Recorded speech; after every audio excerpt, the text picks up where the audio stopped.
பிரச்சனை உங்ககிட்ட இல்ல, உங்க ஹஸ்பண்ட் கிட்ட தான். டாக்டர் இல்ல டாக்டர் இல்ல. ஐயோ மிஸ்டர் செல்வம், என்னாச்சு? இங்க பாருங்க. Are you okay? Mister Selvam, relax. Please calm down. இங்க பாருங்க, இங்க பாருங்க. மிஸ்டர் செல்வம், இங்க பாருங்க. டாக்டர் என்ன சொன்னீங்க டாக்டர்? இப்ப நீங்க என்ன சொன்னீங்க? சொல்லுங்க டாக்டர், என்ன சொன்னீங்க? ஐயோ, நான் சொல்றது இருக்கட்டும், முதல்ல நீங்க வந்து உட்காருங்க ப்ளீஸ். வேண்டாம் வேண்டாம், நீங்க சொல்லுங்க டாக்டர். இனிமே உங்ககிட்ட நான் எதுவும் சொல்றதா இல்ல. உங்க ஹஸ்பண்ட் வரட்டும், நான் பேசிக்கிறேன்.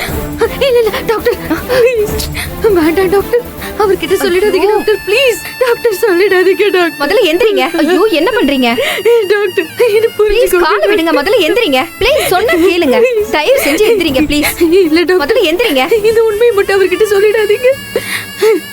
உங்களை அம்மாவா நினைச்சு கேட்டுக்கிறேன் டாக்டர். அவர் வந்து கேட்டா நான் சொல்லிதானே ஆகணும். வேண்டாம் டாக்டர், அவர் தாங்க மாட்டாரு, அவர் உயிரை விட்டுருவாரு டாக்டர். அவர்கிட்ட சொல்லிடாதீங்க டாக்டர், ப்ளீஸ் டாக்டர், சொல்லிடாதீங்க டாக்டர். ஐயோ நான் சொல்றது கேளுங்க, ஃபர்ஸ்ட் எந்திரிங்க. எந்திரிங்க ப்ளீஸ், காம் டவுன்.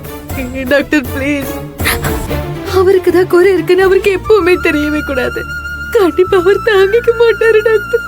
என்ன பண்ணுவாருன்னு என்னால யோசிக்க கூட முடியல. என்ன கல்யாணம் பண்ண நாள்ல இருந்து இப்ப வரைக்கும் என்னோட சந்தோஷம் தான் அவரோட சந்தோஷம்னு வாழ்ந்துட்டு இருக்காரு. என்னோட கனவை அவரோட கனவா சுமக்கிறாரு. என் லட்சியத்தை நிறைவேற்ற அவர் பார்த்துட்டு இருந்த வேலையை விட்டுட்டு என் கூட துணையா நிக்கிறாரு. என் குடும்பத்தை அவர் குடும்பமா நினைச்சு பாத்துக்கிறாரு. அவரோட வாழ்க்கையில எல்லாமே மகாதான். பெத்தவங்க, கூட பிறந்தவங்க, சொந்த பந்தம், அக்கம் பக்கத்துல இருக்கிறவங்கன்னு எல்லாரும் அவரை கேலியும் கிண்டலும் பண்ணிருக்காங்க. என் பொண்டாட்டிக்கு துணையா நான் இருப்பேன், இத பத்தியும் யார பத்தியும் கவலைப்படாம என் கூட நின்னாரு டாக்டர். அவருக்காக அவர் வாழ்க்கையில ஆசைப்பட்ட விஷயம் எங்களுக்கு ஒரு குழந்தை வேணுங்கிறது மட்டும்தான். அது நடக்காதுன்னு தெரிஞ்சா, அதுவும் அதுக்கு காரணம் அவர் தானே தெரிஞ்சா, மொத்தமா உடைஞ்சு போயிடுவாரு டாக்டர்.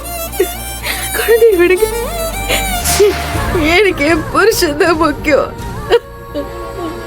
அவர் மனசு உடைச்சிடாதீங்க டாக்டர், ப்ளீஸ் டாக்டர், ப்ளீஸ்.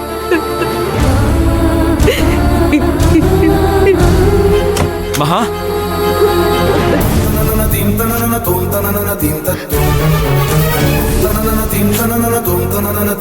மகா என்னாச்சு?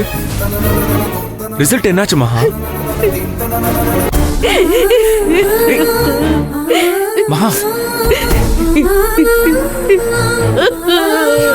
மகா பாசிட்டிவ் தாங்க, ரிசல்ட் பாசிட்டிவ் தான். ஏய் மகா, இதுக்கு அழுவுற? என்ன இது சின்ன புள்ள மாதிரி? டாக்டர் என்ன நினைப்பாங்க? மகா அழாத. நான் டெஸ்ட் கொடுத்துட்டு போனதுல இருந்து சொல்லிட்டு தான் இருக்கேன் டாக்டர். எங்க ரிசல்ட் பாசிட்டிவா தான் இருக்கும்னு எனக்கு தெரியும் டாக்டர். தோ இவளுக்கு தான் பயம், இவகிட்ட ஏதாவது குறையும் இருக்குமோன்னு பயம். அப்படியே இல்லனாலும் என்ன, அவளுக்கு நான் குழந்தை, எனக்கு அவ குழந்தையா இருப்பா. அது புரியாம பயந்துட்டு இருந்தா. இப்போ ஓகே தானே மகா? பயம் இல்லையே, ஹாப்பி தானே? டாக்டர் வேற ஏதாவது டெஸ்ட் எடுக்கணுமா? அதெல்லாம் இல்ல, எல்லா டெஸ்டும் முடிஞ்சிருச்சு. இனிமே நீங்க ஹாப்பியா இருக்கணும், ஹெல்த்தியா சாப்பிடணும், ஒருத்தருக்கு ஒருத்தர் சப்போர்ட்டிவா இருக்கணும். Okay doctor, thank you so much. மகா போலாம் வா.